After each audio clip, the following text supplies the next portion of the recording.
Welcome back, baseball fans. Four Friends 1679 here, and today we are delving into the second of the big three most successful franchises in the National League, and now two-time defending world champions, the all-time Los Angeles and Brooklyn Dodgers. If you're enjoying these videos, please be sure to like and subscribe. We've only got two teams left after this video, but there is still much more to come after that. As always, we'll start out with a brief history of the franchise so that you understand the years and eras the players are being drawn from. The franchise was created as the Brooklyn Grays, or just Brooklyn, in 1884 in the American Association of Professional Baseball Players.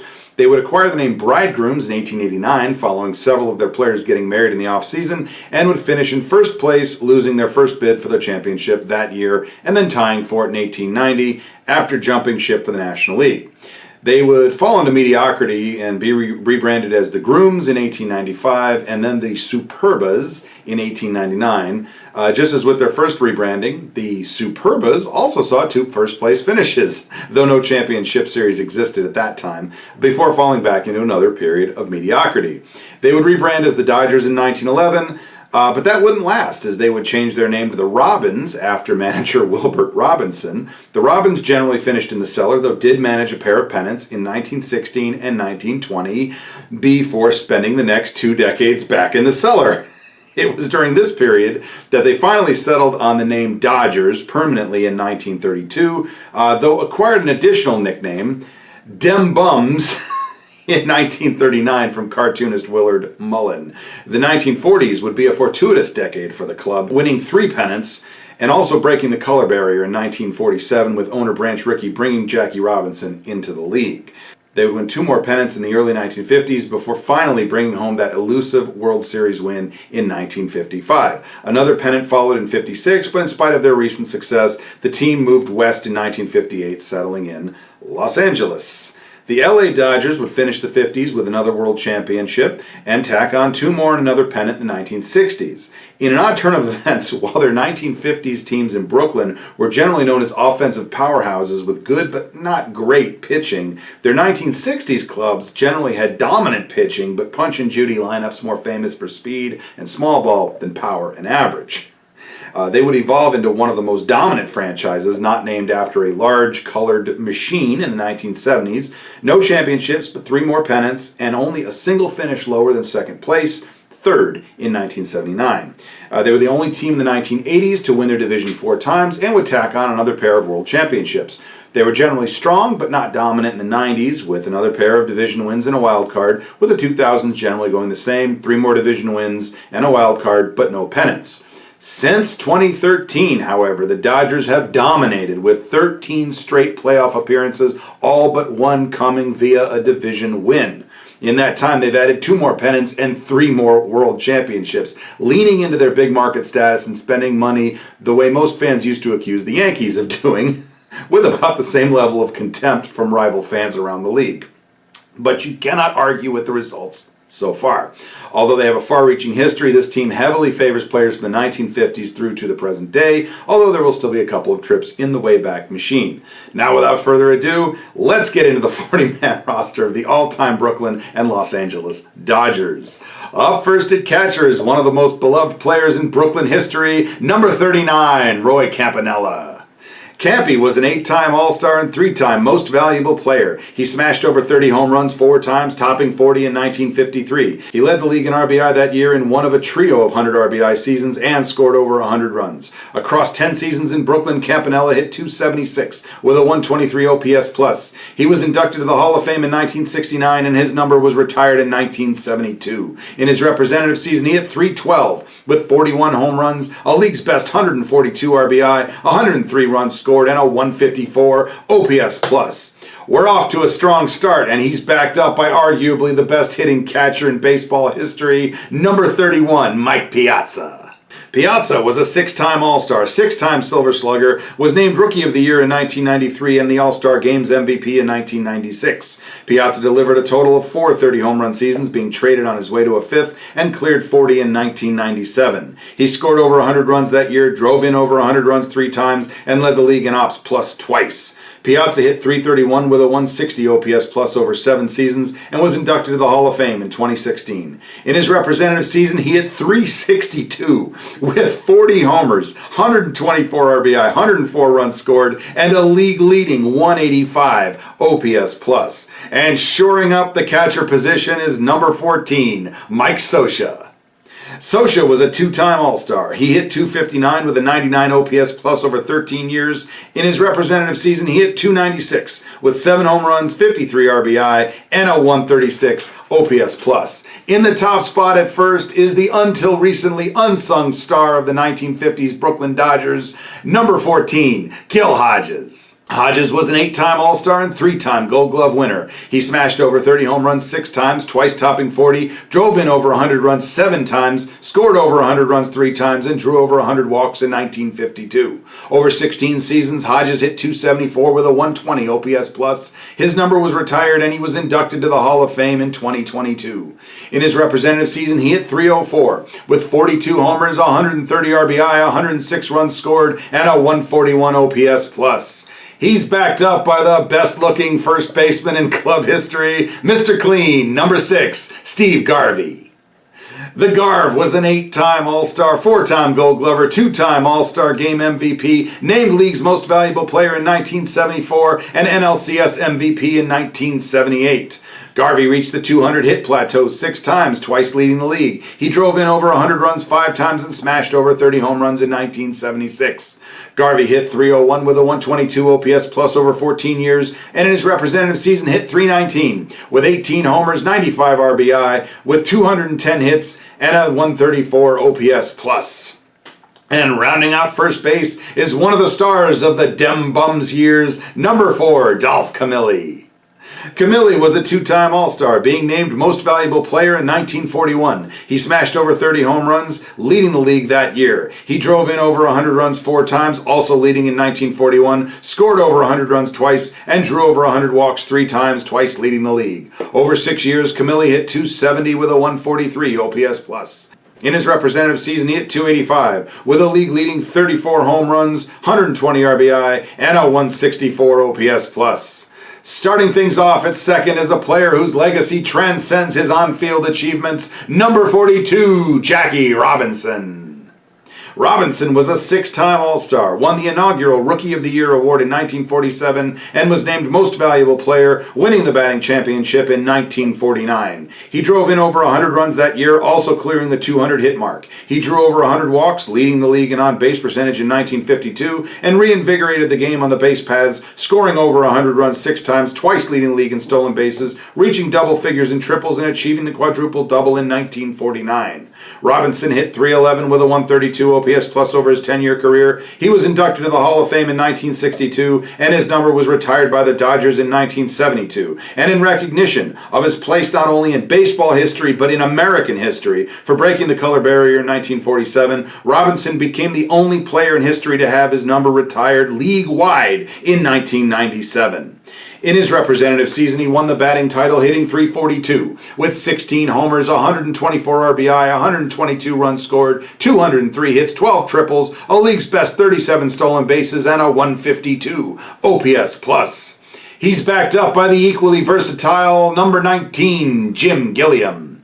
Jr. was a 2-time All-Star and named Rookie of the Year in 1953. He scored over 100 runs 4 times, reached double figures in triples, leading the league in 1953, drawing 100 walks that year and leading the league in walks in 1959. Over 14 seasons, Gilliam hit .265 with a 93 OPS plus, and his number was retired in 1978. In his representative season, he hit .300 with 6 home runs, 43 RBI, 102 runs scored, and a 108 OPS plus. And rounding out second base is the fleet-footed number 15, Davey Lopes.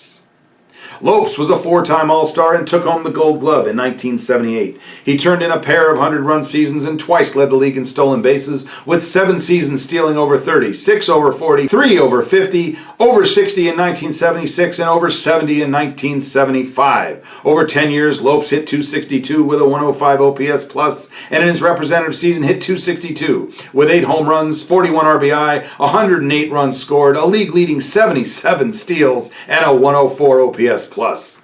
Waddling in at the hot corner is the Penguin, number 10, Ron Cey.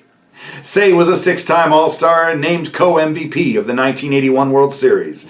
He smashed 30 home runs in 1977 and delivered a pair of 100 RBI seasons. Cey hit .264 with a 125 OPS plus over 12 years, and in his representative season hit .283 with 25 homers, 101 RBI, and a 139 OPS plus. He's backed up by number 10, Justin Turner. Red Turn 2 was a 2-time All-Star and named MVP of the 2017 NLCS. He hit .296 with a 133 OPS plus over 9 years, and in his representative season hit .322 with 21 homers, 71 RBI, and a 150 OPS plus. And from the active roster is a newcomer and elevated future star from 2025, number 13, Max Muncy. Muncy is a 2-time All-Star. He turned in 4 30-home run seasons, scored over 100 runs in 2019, and knocked in over 100 runs in 2023. In 8 years so far, Muncy is hitting .232 with a 128 OPS plus. In his representative season to date, he hit .251 with 35 homers, 98 RBI, 101 runs scored, and a 132 OPS plus. If you're wondering, Muncy took the spot of 2004 Silver Slugger and home run champion, Hall of Famer, and 3,000 hit club member, number 29, Adrian Beltre. Leading the charge at shortstop is Brooklyn fan favorite, the Little Colonel, number 1, Pee Wee Reese. Reese was a 10-time All-Star. He drew over 100 walks twice, leading the league in 1947, and hustled his way to double figures and triples in 1946, a pair of 100-run seasons, leading the league in 1949, and 30 stolen bases, leading the league in 1952. Reese hit .269 with a 99 OPS plus over 16 seasons. His number was retired, and he was inducted to the Hall of Fame in 1984. In his representative season, he hit .279 with 16 homers, 73 RBI, a league-leading 132 runs scored, 116 walks, and a 113 OPS plus. He's backed up by the fleet-footed number 30, Maury Wills. Wills was a 5-time All-Star, 2-time Gold Glover, and named both the league's MVP and All-Star Games MVP in 1962. He was a terror on the base paths with a pair of 100-run seasons, twice reaching double figures in triples, leading the league in 1962, and 7 seasons of 30 or more stolen bases with 5 over 40, 4 over 50, 2 over 90, and in 1962 becoming the first player in the 20th century to steal over 100 bases in a season. All told, he led the league in steals 6 times. Over 12 years, Wills hit .281 with an 87 OPS plus. In his representative season, he hit .299 with 6 home runs, 48 RBI, 130 runs scored, 208 hits, a league-leading 10 triples, and then modern record 104 stolen bases, and a 99 OPS plus. And rounding out the infield is 1970s workhorse number 18, Bill Russell. Ropes was a 3-time All-Star. He hit .263 with an 83 OPS plus over 18 years in LA. In his representative season, he hit .274 with 3 home runs, 46 RBI, and a 99 OPS plus. Moving into the outfield, starting off in left is Zach Wheat. Wheat won the batting championship in 1918. He delivered a pair of 100 RBI seasons, clubbed over 40 doubles twice, reached the 200-hit plateau 3 times, and reached double figures in triples 11 times. He led the league in slugging and total bases in 1916, achieved the quadruple-double in 1921, and scored over 100 runs in 1925. Across 18 seasons, Wheat hit .317 with a 130 OPS plus and was inducted to the Hall of Fame in 1959. In his representative season, he hit .375 with 14 homers, 97 RBI, 212 hits, 41 doubles, and a 163 OPS plus. He's backed up by a guy who famously hoped not to get the ball hit to him. Number 23, Pedro Guerrero. Guerrero was a 4-time All-Star and took home the Silver Slugger in 1982. He smashed out a trio of 30 home run seasons and a pair of 100 RBI seasons. In 1985, Guerrero led the league in on-base percentage, slugging, ops, and ops plus. Over 11 years, he hit .309 with a 149 OPS plus, and in his representative season hit .320 with 33 homers, 87 RBI, and a league-leading .422 on-base percentage, .577 slugging, .999 ops, and 182 OPS plus. Taking our first trip in the Wayback Machine is Jimmy Sheckard. Sheckard won the home run championship in 1903. Both drove in and scored over 100 runs in 1901, leading the league in slugging and triples and achieving the quadruple double that same year. He hustled his way to double figures in triples 4 times in total and a trio of 30 stolen base seasons, topping 60 and leading the league in 1903. Over 8 years, Sheckard hit .295 with a 136 OPS plus, and in his representative season hit .332 with 9 home runs to win the crown, 75 RBI, a league-leading 67 stolen bases, and a 158 OPS plus. In center field, this fan favorite blazed the trail as the first of 3 legendary center fielders in the New York market, the Silver Fox, number 4, Duke Snider. Snider was a 7-time All-Star and won the home run championship in 1956. He smashed over 30 home runs 6 times, 5 times topping 40, drove in over 100 runs 6 times, leading the league in 1955, and scored over 100 runs 6 times, thrice leading the league. He reached double figures in triples twice, achieving the quadruple double in 1950, drew over 100 walks in 1955, and led the league in 1956. He led the league in on-base percentage and ops plus that year, slugging and ops twice each, and total bases 3 times. The Duke of Flatbush hit .300 with a 142 OPS plus across 16 seasons. His number was retired, and he was inducted to the Hall of Fame in 1980. In his representative season, he hit .336 with 42 homers, 126 RBI, a league-leading 132 runs scored, 370 total bases, 627 slugging, 1046 ops, and a 165 OPS plus. He's backed up by the fleet-footed, how many times have I said that word? Drink, I guess. Number 3, Willie Davis. Davis was a 2-time All-Star and 3-time Gold Glover. He reached double figures in triples 4 times, twice leading the league. He stole over 30 bases 4 times, topping 40 in 1964, and scored over 100 runs in 1962. Over 14 years, Davis hit .279 with a 107 OPS plus. In his representative season, he hit .289 with 19 homers, 79 RBI, and a 116 OPS plus. And taking another trip in the Wayback Machine is Mike Griffin. Griffin scored over 100 runs 6 times. He led the league in doubles in 1891, twice reached double figures in triples, and stole over 30 bases 4 times, topping 40 in 1892 and 60 in 1891. Over 8 years, Griffin hit .305 with a 125 OPS plus, and in his representative season, hit .332 with 4 home runs, 65 RBI, 140 runs scored, and a 139 OPS plus. Moving into right field, it's the People's Choice, number 11, Dixie Walker.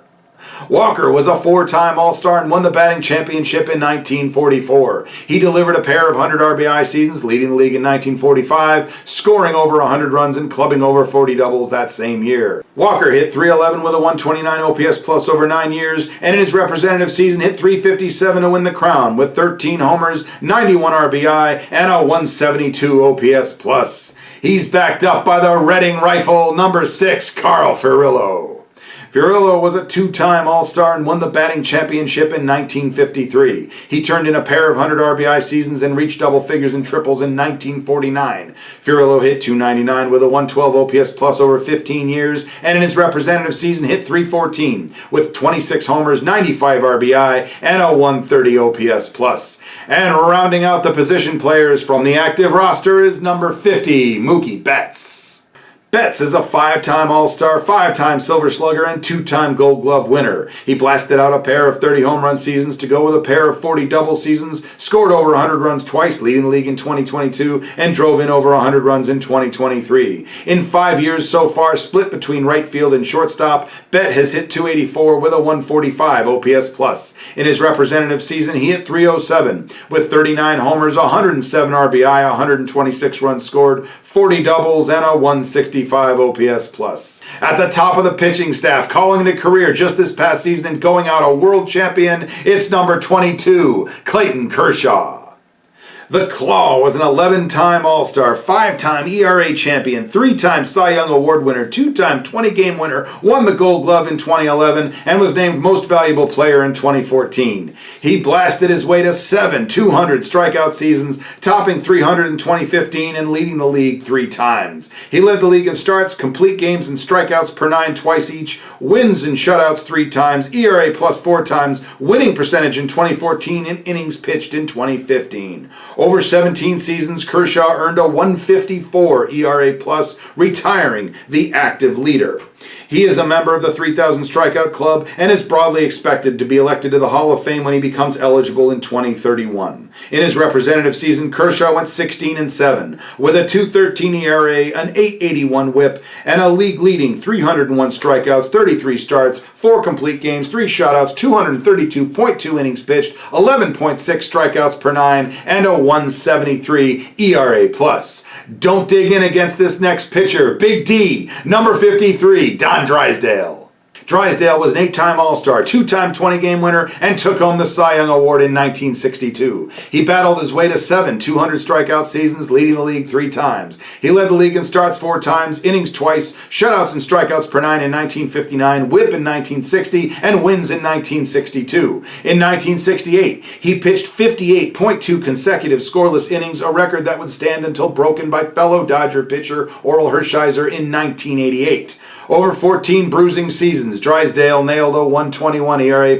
His number was retired and he was inducted to the Hall of Fame in 1984. In his representative season, he went 18-16 with 237 strikeouts, a 2.18 ERA, and a 9.65 WHIP over a league-leading 40 starts and 321.1 innings pitched, en route to a 1.47 ERA+. Going back to dem bombs, it's 1920s ace Stazzy Vance. Vance was a 3-time 20-game winner, 3-time ERA champion, and named Most Valuable Player, winning the Triple Crown in 1924. He delivered a trio of 200 strikeout seasons, leading the league 7 straight times. He led the league in complete games twice, whip and ERA+ 3 times each, shutouts 4 times, and strikeouts per 9 8 times. Vance put up a 1.29 ERA+ across 12 seasons and was inducted to the Hall of Fame in 1955. In his representative season, he won the Triple Crown with 28 wins against 6 losses, with 262 strikeouts, a 2.16 ERA, and a league-leading 30 complete games, 10.22 WHIP, 7.6 strikeouts per 9, and 1.74 ERA+.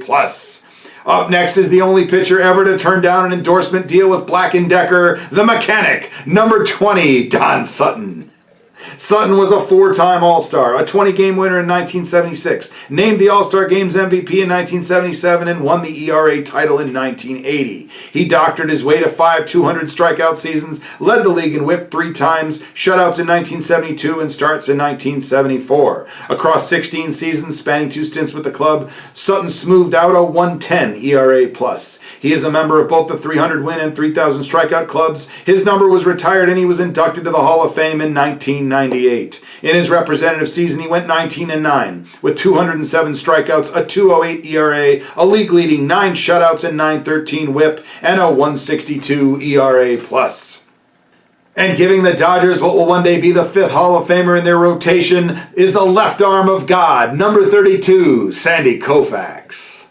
Koufax was a 6-time All-Star, 3-time Cy Young Award winner, 3-time Triple Crown winner, 3-time 20-game winner, 5-time ERA champion, and named Most Valuable Player in 1963. He delivered 6 200-strikeout seasons, including a trio of 300 strikeout seasons, leading the league 4 times. He led the league in starts in 1966, winning percentage, complete games, innings, and ERA+ twice, wins and shutouts 3 times, strikeouts and whip 4 times, and strikeouts per 9 6 times. Over 12 seasons, Koufax achieved a 1.31 ERA+. His number was retired and he was inducted to the Hall of Fame in 1972. In his representative season, he won the Triple Crown with 25 wins against just 5 losses, 306 strikeouts, a 1.88 ERA, a league-leading 11 shutouts, and 8.75 WHIP, and a 1.59 ERA+. Taking our third and final trip in the Wayback Machine is Nap Rooker. Rooker struck out over 200 batters in 1909, won 20 games in 1911, led the league in starts, complete games, and innings pitched in 1910, and shutouts twice. He turned in a 1.19 ERA+ over that early decade in Brooklyn, and in his representative season went 18-21 with 151 strikeouts, a 2.21 ERA, a league-leading 6 shutouts, and a 1.51 ERA+. He's followed by the first of a trio of pitchers that I saw a lot of in my youth, the Bulldog, number 55, Orel Hershiser. Hershiser was a three-time All-Star. He won 20 games, the Gold Glove, the NLCS MVP, the World Series MVP, and the Cy Young Award all in 1988 and took home the Silver Slugger in 1993. He led the league in shutouts twice, innings pitched three times, winning percentage in 1985, complete games in 1988, and ERA plus in 1989. In 1988, he broke Don Drysdale's 20-year-old consecutive scoreless inning streak, with the streak ending in April of 1989, standing at a still record of 59. Over 13 years, spanning two stints with the club, Hershiser worked a 1.16 ERA+.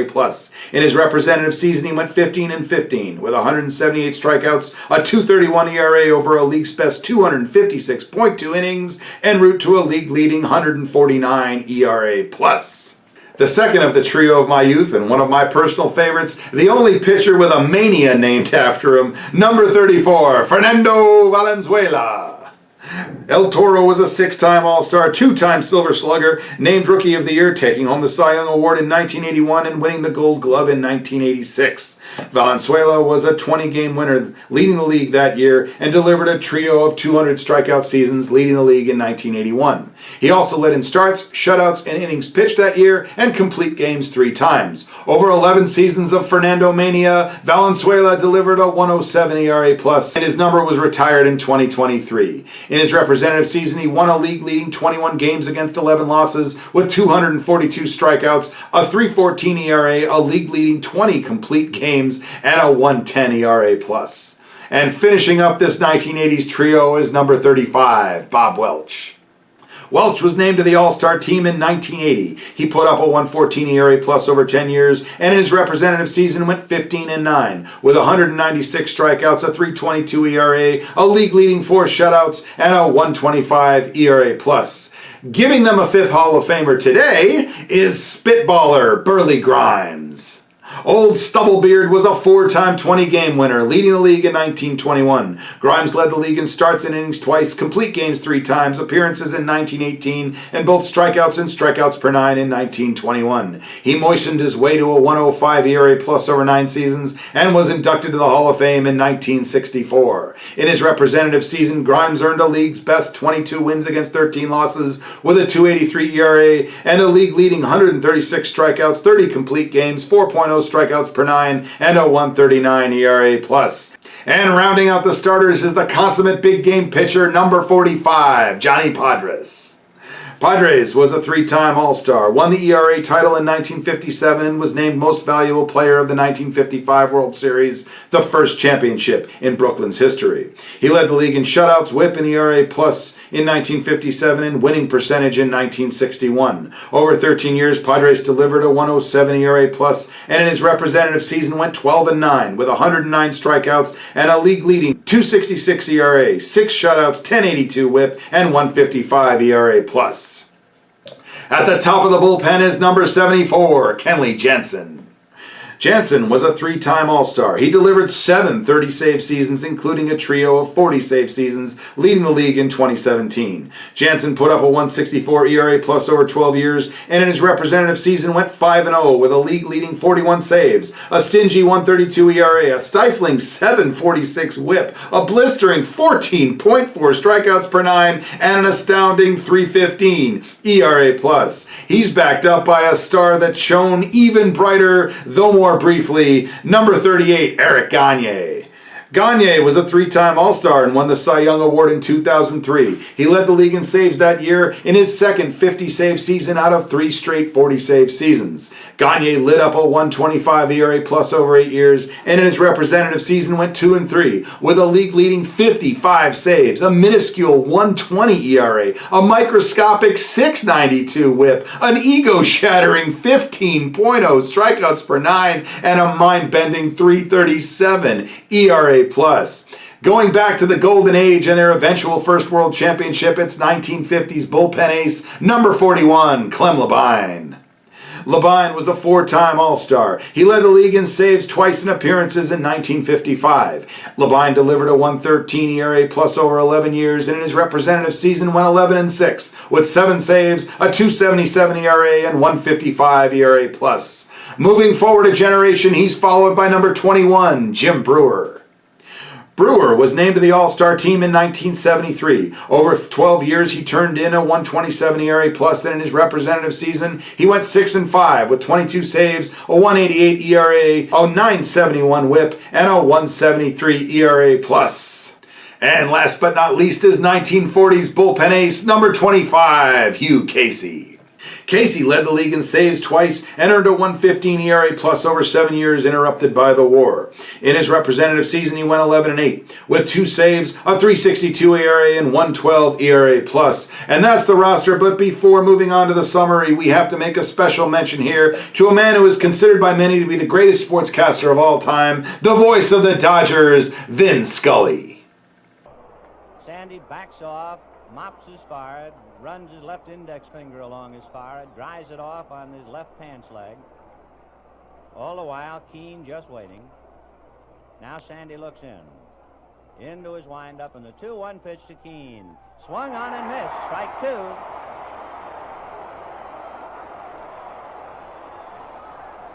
It is 9:46 p.m. 2-2 to Harvey Keane. 1 strike away. Sandy into his windup. Here's the pitch. Swung on and missed. A perfect game.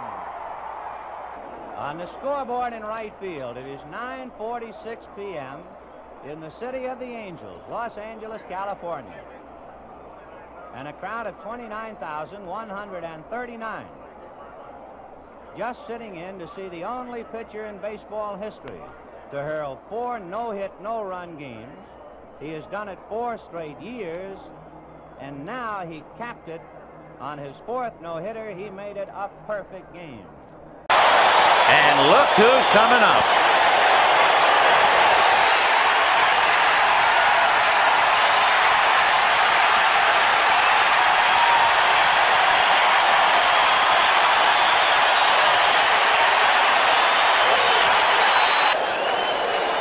Sachs waiting on deck, but the game right now is at the plate. High fly ball into right field. She is gone!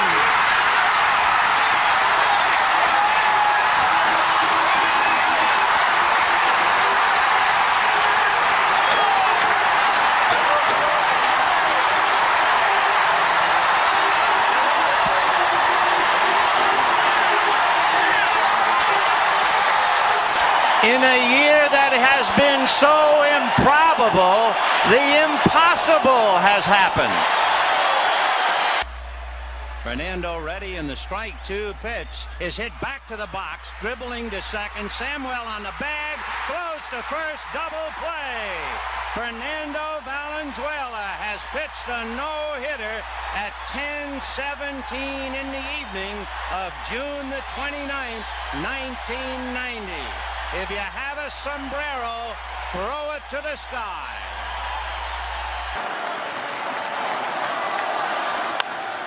High fly ball to shallow right. Gordon out. Puig is there.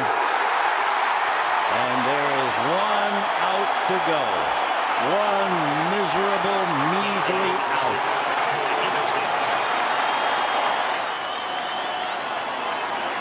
Oh, 0-2. He's done it.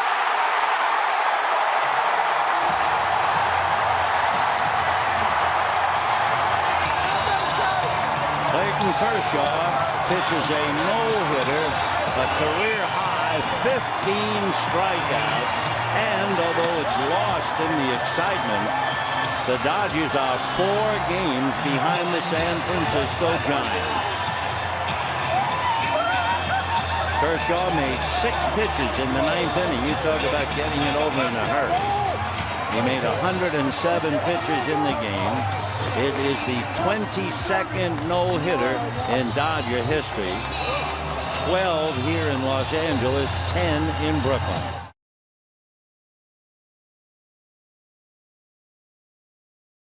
And that's the roster. Be sure to hit me up in the comments with anyone you think got missed. For my part, honorable mentions would include Johnny Roseborough at catcher, Jake Daubert, Wes Parker, and Freddie Freeman at first, Tom Daly at second, the aforementioned Hall of Famer Adrian Beltre at third, Corey Seager and Bill Dahlin at short, Augie Gallen and Dusty Baker in left, Matt Kemp and Pete Reiser in center, Babe Herbin, Raul Mondesi, and Sean Green in right, Claude Osteen, Waddy Clark, Don Newcomb, and Brickyard Kennedy at starting pitcher, and Ron Paranowski in the bullpen. In total, these all-time Brooklyn and Los Angeles Dodgers include 13 Hall of Famers, 8 MVPs, 4 Rookies of the Year, 10 Cy Young Awards, 149 All-Star selections, 18 Gold Gloves, and 16 Silver Sluggers. They won 4 batting championships, 3 home run championships, and 15 ERA titles. So what do you think of the team that War selected? Do you think that War did a good job overall? Let me know in the comments. Be sure to like and subscribe. And until next season, I hope to see you at the ballpark.